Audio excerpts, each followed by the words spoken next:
हाय सावी. हाय. Hello, कसा आहेस तू? मी मस्त. जस्ट आता तुझं लेटर वाचलं आणि मला तुझे विचार आणि तुझे थॉट्स खूप आवडले की एखादं नातं जर टिकवायचं असेल तर तुम्ही एकमेकांचा आदर केला पाहिजे, एकमेकांना समजून घेतलं पाहिजे, विश्वास असला पाहिजे. एक्झॅक्टली. मला एक किस्सा आठवला. म्हणजे बघ, आता जस्ट माझं लग्न झालं, 1 महिना पण नाही झाला.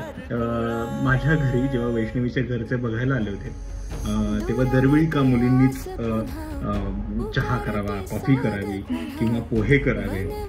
तर असं झालं.